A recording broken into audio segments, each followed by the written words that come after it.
Hola, mi nombre es Jamie Estefanía Pinzón Betancourt, soy estudiante de Sociología de la UNAD. Hablaré de las formas de la interacción social. Durkheim-Emile, 2012. Las formas elementales de la vida religiosa, el sistema totémico en Australia. El rito. El rito obra por medio de las fuerzas colectivas que se ponen en juego. Al juntarse todos esos sentimientos, el resultado es su intensificación. Tenemos como ejemplo un sepelio indígena. Todo lo que evoque angustia y temor, tenga un mal augurio, requiere de un piaculum, que es ese ritual de sufrimiento. Se sabe cómo los sentimientos humanos se intensifican cuando se está en colectivo y se consolida ese sentimiento con la aprobación de los participantes. La pena. La pena puede traducirse como una especie de dolor irritado que tiende a manifestarse mediante actos de destrucción. Pero la pena tiene el efecto reparador que se le atribuye. Al dejar salir todo el dolor que se tiene por dentro, es un descanso para el alma.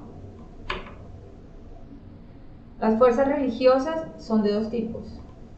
Unas son benéficas, custodias del orden físico y moral, dispensadoras de vida y salud y todo aquello que estiman los hombres.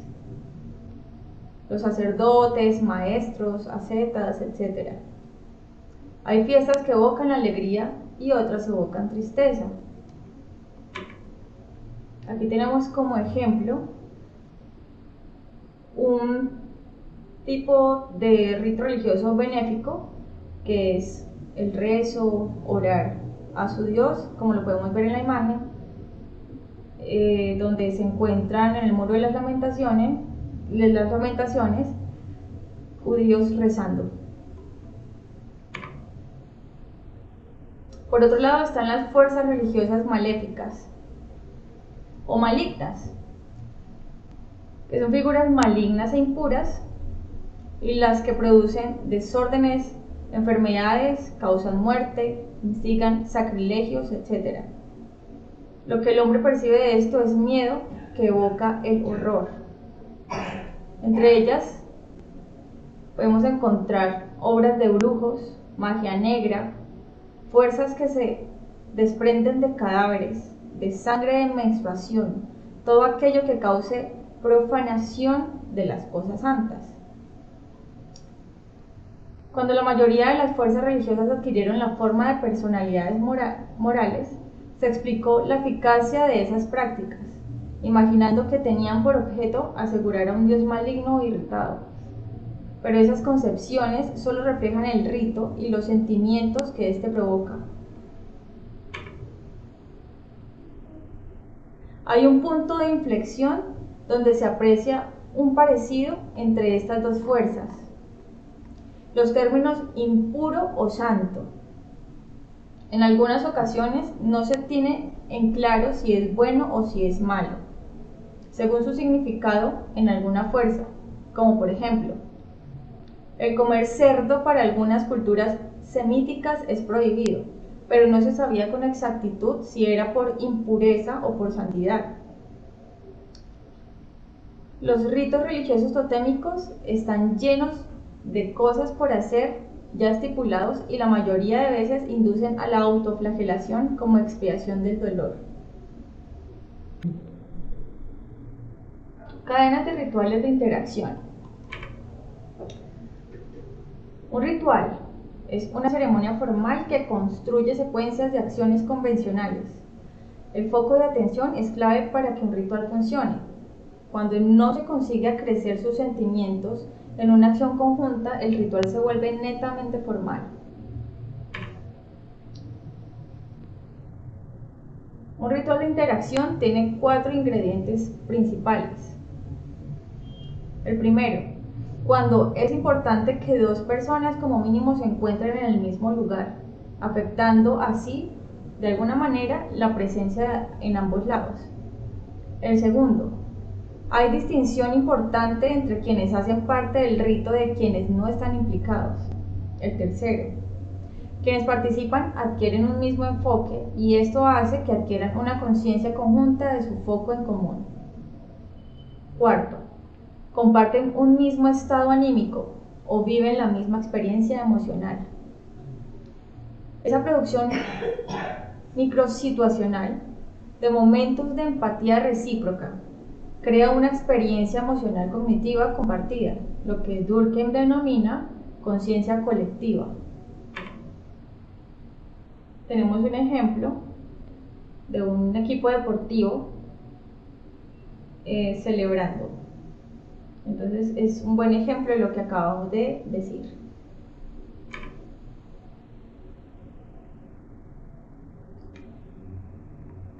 Como consiguiente, los ritos tienen 4 efectos principales. El primero, solidaridad grupal. Segundo, fuerza, iniciativa para la acción y entusiasmo. Tercero, símbolos que refuerzan la emoción y el rito como gestos, palabras, etc. Son símbolos sagrados para Durkheim y dan fuerza a un entorno de solidaridad, dejando por fuera a quienes no son actores principales. Y como cuarto, sentimiento de moralidad. También vemos acá un ejemplo de símbolos que refuerzan la emoción y dan fuerza a un entorno de solidaridad, como en el trabajo.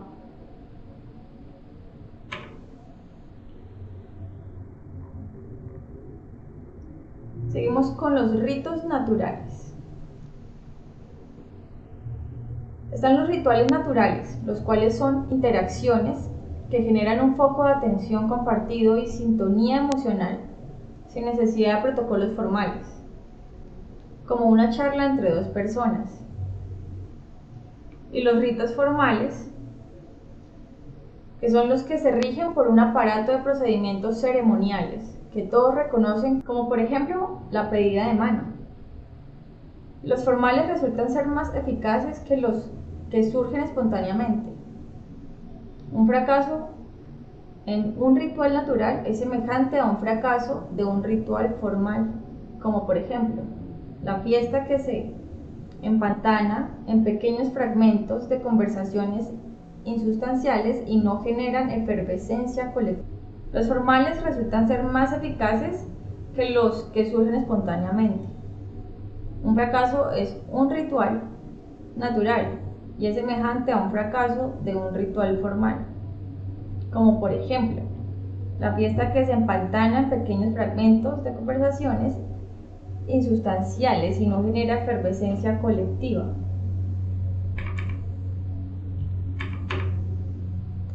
El sonido.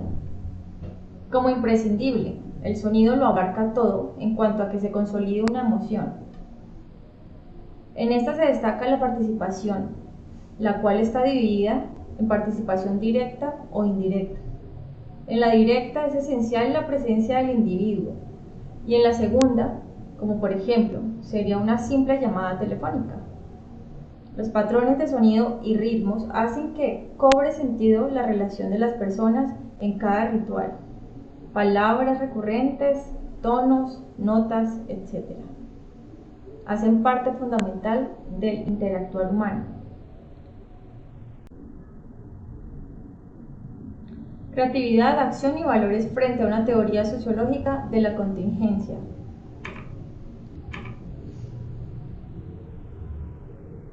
Tanto el pragmatismo y la sociología son hijos de la misma época, la época Durkheim.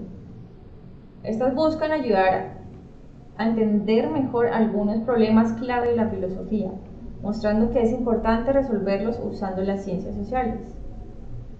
En relación al concepto de acción, que es el foco de la teoría social, el desarrollo de nuestra identidad personal no es algo individual ni aislado, sino que es fruto de nuestras relaciones, del lenguaje y de las normas sociales, y que en ese proceso hay creatividad y construcción mutua, tanto en nosotros como en las acciones que realizamos.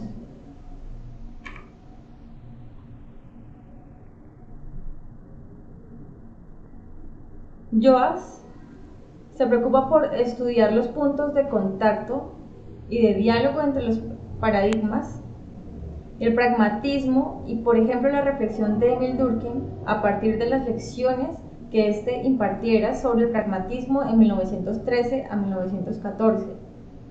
Similar a la preocupación entre la relación de los emigrantes alemanes en la Academia de Frankfurt, Alemania, al norte de América.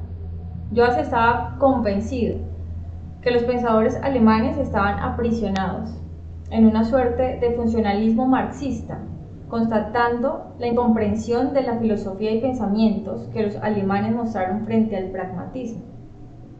Las ideas de Habermas y Castoriadis sobre la acción y la sociedad, mientras critica que Habermas no logra explicar bien toda la variedad de acciones humanas, destaca que Castoriadis aporta unas ideas interesantes, que la sociedad construye con creatividad, imaginación y sentido. Sin embargo, deja abierta una gran pregunta. En un mundo donde ya no creemos tanto en las grandes revoluciones, ¿cómo mantenemos la libertad y la autonomía política? Joas está diciendo que para entender bien cómo actuamos los seres humanos, y no cómo actúa la sociedad en sí, no basta con decir que actuamos por interés o por normas. Él cree que hay que reconocer que también actuamos con creatividad, que inventamos nuevas formas de hacer las cosas y que eso debe estar en el centro de cualquier teoría humana social moderna. Él busca comprender la sociología no solo como una ciencia, sino como una forma de pensamiento filosófico profundo, especialmente a través de su teoría de la acción creativa. La acción sigue una lógica con un propósito. Reafirma las disyunciones conceptuales del pensamiento moderno como mente o cuerpo, a propuesta del sociólogo alemán Hans Joas, quien se opone a las teorías convencionales que separan teoría y praxis, y diferencia de esas teorías tradicionales. Joas plantea que la intencionalidad en la acción humana no surge simplemente de una planificación racional previa, sino que está profundamente ligada la corporalidad del actor y al proceso mismo de la acción. Una visión más encarnada y procesual de la acción, donde el cuerpo y el entorno tienen un rol clave. La acción no es solo un resultado de la intención mental previa, sino algo que se construye en el hacer mismo. La influencia de George Herbert Mead en las bases teóricas del paradigma constructivista.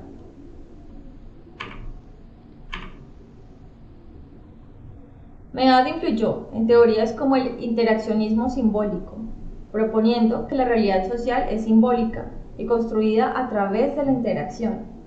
Su trabajo fue expandido por Blumer, quien enfatizó la importancia del significado en las interacciones sociales y la conexión entre la objetividad social y la subjetividad de los actores. El interaccionismo simbólico ha influido mucho en la psicología social. Un objetivo es estudiar cómo el comportamiento de un grupo de personas está influenciado por las acciones de los demás. En este enfoque, lo social se refiere a la interacción, ya sea entre personas y su mismo entorno o entre las mismas personas, ya que el comportamiento humano siempre involucra a otros. El hecho más significativo para nuestro análisis radica en que los autores que investigan bajo este paradigma comparten fuertes vínculos con la base de los postulados meadianos. Parte de la convicción de que los seres humanos son producto de su capacidad para adquirir conocimiento y para reflexionar sobre sí mismos, lo que les ha permitido anticipar, explicar y controlar positivamente la naturaleza y construir la cultura.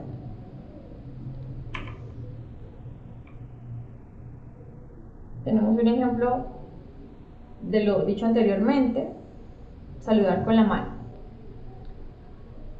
Imagina que dos personas se encuentran en la calle.